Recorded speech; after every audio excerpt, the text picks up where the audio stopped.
Hey, what's going on guys? Acer John here. Today we're going to be going over the This Week at Bungie for November 5th, 2020. But before we jump into things, if you like to keep up to date on all Destiny 2 news, information, leaks, and tutorials, go ahead and subscribe because that really helps out the channel a lot and it keeps you up to date. But anyways, let's jump into it. This week at Bungie, we're beginning our descent to Europa. And if you guys have been living under a rock, we're about 5 days out from Beyond Light's launch. That being said, let's jump into the meat of the Twab. It's all in the patch. Over the last few weeks, our goals have been to set expectations. We've covered the Destiny content vault, upcoming sandbox changes, gambit tuning, and more. These updates aren't mind-blowing or overly game-changing. They're just nice little morsels to chew on in the final days leading up to launch. In any case, we hope you like the following quality of life appetizers before your meal is delivered on November 10th. So starting off, we have archives. Beginning November 10th, 2 new kiosks will be available in the tower. First up, the quest archive will be found next to the postmaster. Our hope is that this removes some of the confusion when trying to track down the odd quest that you previously discarded. Additionally, this will be in place for any veteran players to pick up new light quests on November 10th if they have the strong desire to experience the new player tutorials. So again, if you'd like to do the new light Cosmodrome introduction quests that are being integrated into the new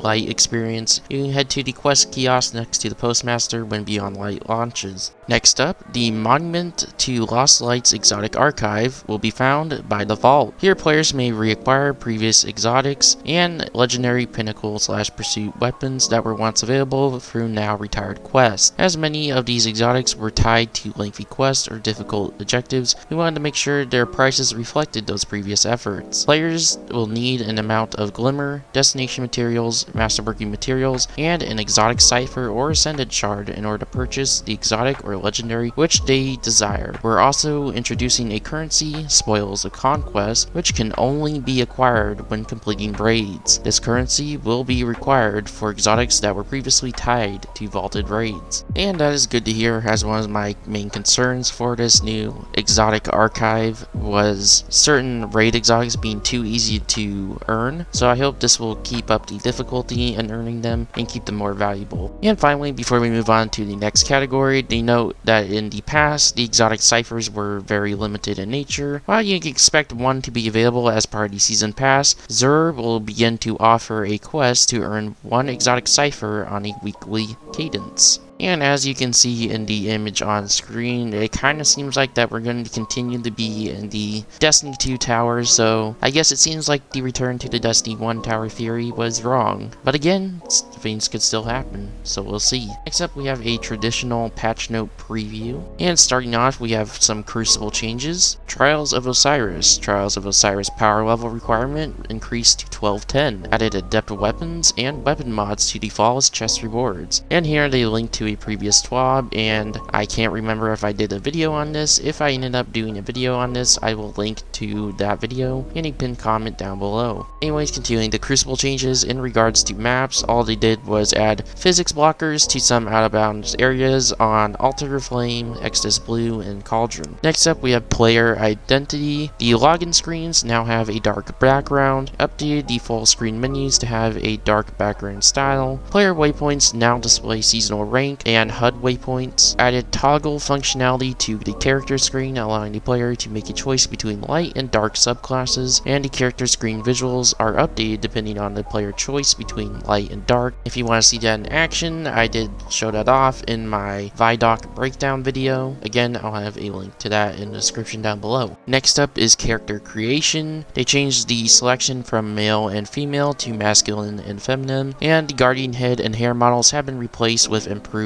versions. Several color swatches have been changed to better represent the applied color, and players' previous head selections are still used. I hope this means at some point we can recustomize our character's head, because I'm not a fan of how my Titan's head looks. And I mean as in having to not delete my character, because I would prefer if I kept my veteran dialogue. But regardless, the helmet stays on. Moving on, we have some miscellaneous changes. They fixed a bug that prevented online friends from showing up in their roster on Stadia for players with more than 100 friends. Well, there probably wasn't more than 100 players on Stadia, so I wonder how they found this one. They fixed a bug that occasionally prevented players from earning progress on bounties when joining an activity on progress. Well, that probably actually explains a lot. And they note that the most notable impacted was Iron Banner bounties, and it could cause players to have their artifact power bonus enabled during Iron Banner. And I hope that truly is fixed, because I would prefer to not be curb stomped by Timmy No Thumbs with that 21 plus power advantage. Anyways, moving on here, they have some sandbox changes that they missed in the previous sandbox preview TWAB. Starting off with Traveler's Chosen, they note that they reduced the muzzle flash intensity, which is great because I felt like that was a little too bright. And then with the point of the Stag Iron Banner Pinnacle Bow, they increased the max power level to 1310, which, if you don't know currently how it is in game, there's a visual bug saying that it's capped at, I think, 1060, which is not true. It's supposed to be 1310. Then with Divinity, they fixed a bug that prevented some weapons from dealing precision damage to Divinity Cage, like Ariana's Vow. That's good. That'll give Divinity a lot more value than it already has. Then with the Hunter Dodge, they increased the Hunter Dodge cooldown by a few seconds. For example, Tier 4 was 22 seconds currently, and now the new cooldown will be 26 seconds. That's a big L to hunters out there. Anti-champion mods, anti-barrier rounds will now penetrate Taken Phalanx shields. Thank God, that was annoying. All anti-champion mods have been shifted to armor rather than taking the weapon mod slot. And this is very good because I find it very annoying when I have a gun with Rampage and then I can't use Rampage spec because I have to use Unstoppable Hand Cannon. So this will be very, very good. And lastly, they changed the Orbs of Light to Orbs of Power because they can now be consumed by both light and dark subclasses. And lastly, before we end this section, they go on to note that the spicy ramen coupon will be taking an L and be removed from the game. So in order to commemorate it, they put out this 4K spicy ramen coupons background, and it looks pretty nice. I may or may not use this for the thumbnail, I'm not sure yet. And that wraps up the patch note preview, and of course they will be releasing the full patch notes when Beyond Light releases on Tuesday.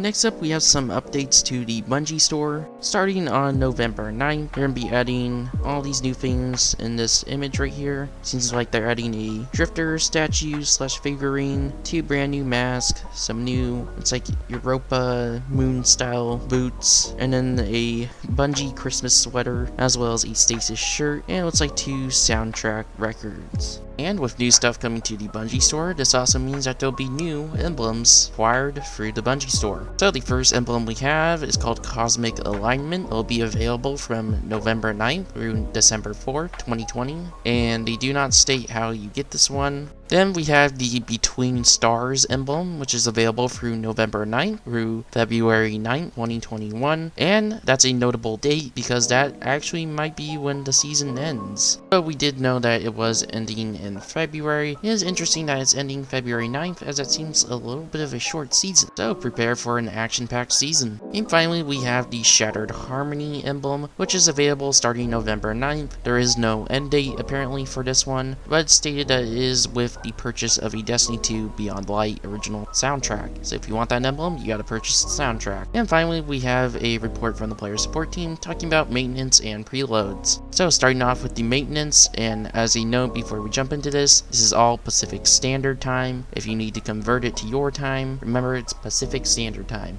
So it will start on November 9th at 3:30 p.m. Although this is just background maintenance for an update that will begin. Then on November 9th at 4 p.m. in preparation for the downtime, players will be removed from activities and will be required to download a small update before logging in. That is very interesting because there's rumored to be a live event that day. So again, very interesting. Keep an eye on that. And then finally at 6:50 p.m. on November 9th, you will no longer be able to sign in to Destiny 2, and you will be logged out as Destiny 2 at 7 p.m. Will be brought offline for the 14-hour maintenance. And on November 10th at 9 a.m. is when Beyond Light launches, and you'll be able to access Destiny 2 again. Next up is Preload. There's a lot of information here regarding the specific platforms, so if you want to read that, Twab is linked in the description down below. But as a important note that I'll read out here, Bungie recommends that players should not delete their current version of Destiny 2 on their version of the PlayStation console to speed up the pre-download process. So again, do not delete Destiny 2 in order to speed up the pre-download process. If you are on PlayStation, although I wouldn't do it on any other platform as well. Next up, we have the storage requirements for the different consoles and PC. So Xbox Series X, S, and One will all be 65.7 gigabytes across the board, and then the PlayStation 5 will be 70.78 gigabytes, and then the PlayStation 4 will be 70.78 gigabytes, although the storage space needed for installation will be 171.68 gigabytes. And the reason why that 171 number is so big is because apparently that includes the current installed version of Destiny 2. But anyways, moving on, finally we have the PC platform, which will be 69.7 gigabytes, but the storage space needed for installation will be 186.2 gigabytes. And again, they go on to note that the install size may vary because of languages installed, and they also note that the number is so big because again, it includes the current version of Destiny 2 in that number. And finally here we have a little reminder regarding seals and titles. If you earn seals and titles, make sure you unlock them and equip them at least once, because that would suck to get them removed. And finally, this brings us to the movies of the week, which as always, if you'd like to view, it will be in the Twab, which is linked in the description down below. But before we end off the video here, there's two little things I'd like to go over real quick. First up is the actual size of the Cosmodrome.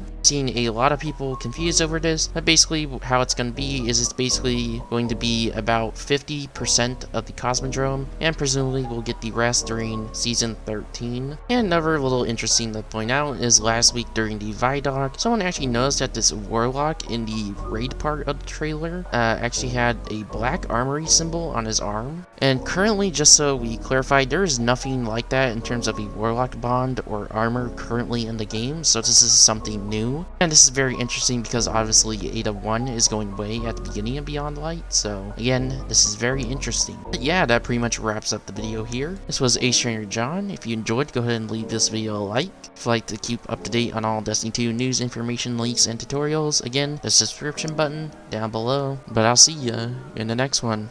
Peace.